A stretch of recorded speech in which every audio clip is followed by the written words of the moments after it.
Kwamba viongozi wa Linda Mwananchi wamemrai Waziri Wycliffe Oparanya kutokubali kugawanya kura za jamii ya Waluhya na badala yake kumuunga mkono Seneta Edwin Sifuna. Viongozi hao wakizungumza katika kaunti ya Kakamega wamezidi kumkashifu Rais Ruto kwa kile wanachodai anaendesha taifa la Kenya vibaya.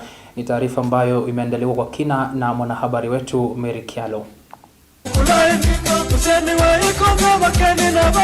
Vuguvugu la Linda Mwananchi lilifika kwa kishindo katika ngome yake Waziri Wycliffe Oparanya katika kaunti ya Kakamega.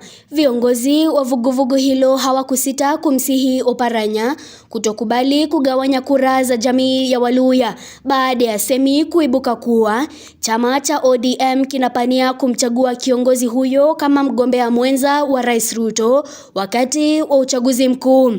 Na mimi naomba Mheshimiwa Oparanya alitembea vizuri sana na Michael kijana wa Malwa, si ndio? Akamshika mkono, akamuingiza bunge, akakuwa waziri, amekuwa governor, amekuwa waziri tena, si ndio? Sisi tumekuwa na manaibu wa president, tumekuwa na Musalia Mudavadi, tumekuwa na Mudi Awori, tumekuwa na Wamalwa kijana. Hii kiti ambayo wanamdanganyia atakuwa running mate wa Ruto, wanataka kugawa kura zetu. Mimi naambiwa ndugu yetu Oparanya, usikubali kugawanya jamii yetu, si ndio?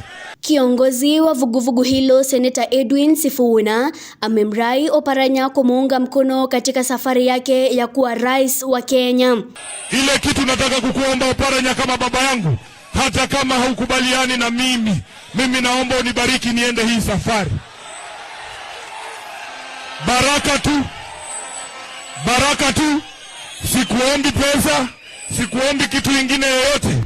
Naomba baraka yako Mheshimiwa Oparanya ili niweze kwenda hii safari.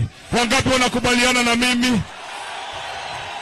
Viongozi hao aidha hawakusita kukashifu baadhi ya viongozi kutoka eneo hilo akiwemo Francis Atuoli kwa kile wanachodai ni kutokuwa na imani kuwa kijana kutoka jamii ya Waluhya ana uwezo wa kuwa rais wa taifa la Kenya. Mtu ambaye anaitwa Barasa, governor, ako na kesi ya 18 billion aliipa kutoka Ketraco, ndio Ruto anamtisha nayo. Barasa hawezi kuwa na sisi. Number 2, wewe hauwezi sema ati kijana Mluhya hawezi kuwa rais kwa sababu hana pesa. Sisi watu wa Sabatia leo tutachangia Edwin Watenya Sifuna pesa akuwe rais wa Jamhuri ya Kenya. Na kama ilivyo ada, viongozi hawa wamezidi kumkashifu Rais Ruto kwa maovu ambayo wanadai serikali yake inazidi kutenda, wakimsuta Rais Ruto kwa hatua ambayo amechukua ya kuita watu na viongozi tofauti katika ikulu ya Nairobi. Sasa kwa sababu kazi imemshinda yeye, saa hii ni kuita watu State House, kila mtu anapigwa tao 10. Muliona juzi ameita machief, ameita malikuru, ameita mpaka mawatchmen, ndio? Sisi tunakataa Ruto kwa sababu elimu yetu imeharibika, afya yetu imeharibika, uchumi wetu imeharibika, bei ya kila kitu imepanda juu.